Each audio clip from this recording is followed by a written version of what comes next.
Hello, today I am going to explain about a famous MCDM method known as AHP, that is Analytic Hierarchy Process.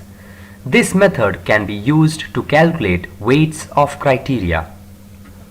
This is a simple decision matrix with 4 criteria, that is price, storage space, camera and looks. With 5 alternatives, each alternative have their own value of criteria associated with them. The first and foremost step in AHP is creating the hierarchical structure, in which goal is kept in the first level. In this example, the goal is to buy the best mobile phone. Criteria is kept in the second level and alternative is kept in level 3. Each alternative have their own value of criteria associated with them. Example, each mobile phone will have their own price or cost associated with them. Similarly, each mobile phone will have their own value of storage space. Second step is to create a pairwise comparison matrix. This pairwise matrix gives the relative importance of various attributes with respect to the goal. If we take this example, how important is price while buying a mobile? Or what is the importance of storage space when we buy mobile phone? This pairwise comparison matrix is created with the help of scale of relative importance. This is the scale of relative importance, in which 1 is for equal importance, 3 is given for moderate importance, 5 for strong importance, 7 for very strong, 9 and extremely important values. The length of pairwise matrix is equivalent to the number of criteria used in decision making process. Here we have a 4 cross 4 matrix. As we have 4 criteria, that is price, storage space, camera and looks, we will have a 4 cross 4 matrix. The value in the pairwise matrix depend upon the decision maker or the person who want to buy the mobile phone. What will be the value of this cell? For that, some question should be asked to the person who is buying the mobile phone. How important is price or cost with respect to storage space? For a person like me, price or cost is of a strong importance than storage space. If storage space is given X value, then price or cost will be given 5x value. We can see here that for strong importance a value of 5 is given. Now next what we have to do, we have to divide the row element by the column element. Now here price is the row element and storage space is the column element. The storage space has been given X value and price as 5x. So here the value will be 5x divided by x, which is equivalent to 5.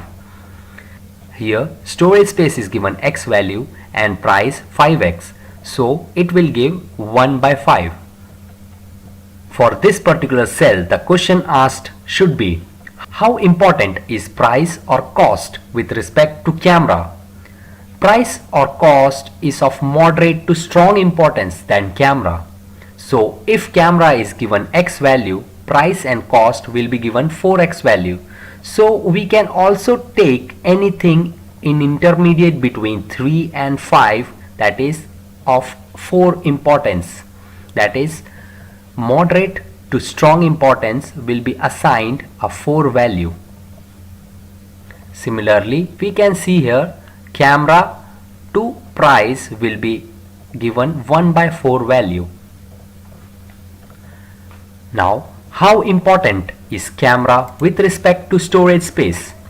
Camera is of equal to moderate importance than storage space. So if camera is given 2x value, storage space will be given x value. So here we will get a value of 2. Well, vice versa, storage to camera will be given 1 by 2 value.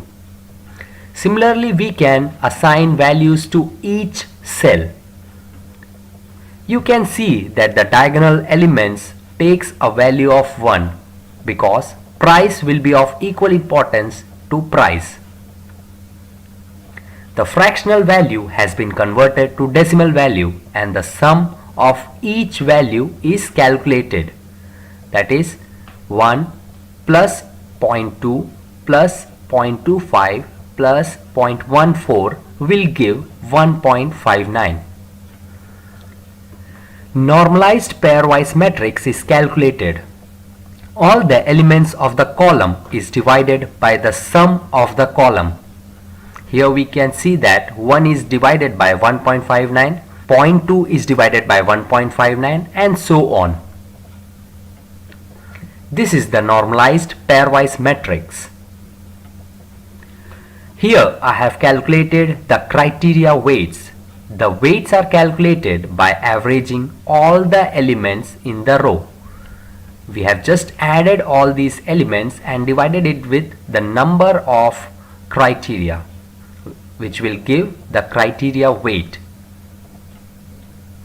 Next step is calculating the consistency, that is to check whether the calculated value are correct or not. For this I have taken the same pairwise comparison matrix which is not normalized. I have multiplied each value in the column with the criteria value. So here you can see that 1 has been multiplied by the criteria weight, that is 0.6038. Similarly 0.2 is been multiplied with the criteria weight 0.6038. Similarly I have done it for all other values.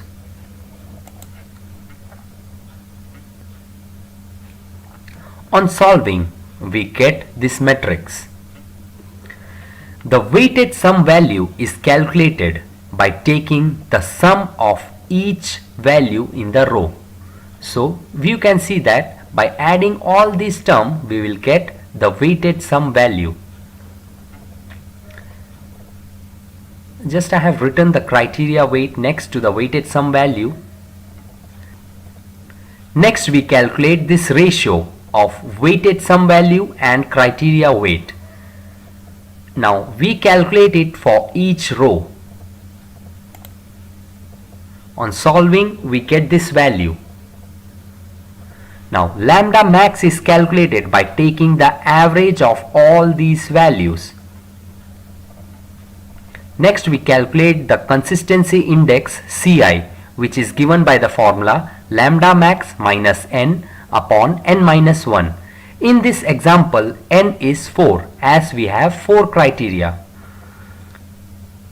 Finally we calculate the consistency ratio, which is given by dividing the consistency index with random index Ri. Random index is the consistency index of randomly generated pairwise matrix. I have shown the random index table for up to 10 criteria. In our example, the random index for n equal to 4 is 0.90. So I have just calculated the consistency ratio. Since the value of consistency ratio CR is 0.037311, for the proportion of inconsistency CR is less than 0.10, which is the standard, we can assume that our matrix is reasonably consistent. So we may continue with the process of decision making using AHP. Based on the requirement of buyer, these criteria weights can be used by the decision maker for further calculation. So you can see here that price has been given 60% weightage, storage space 13.65% weightage, camera 19.58%, and looks a weightage of 6.46%. Thank you and have a nice day.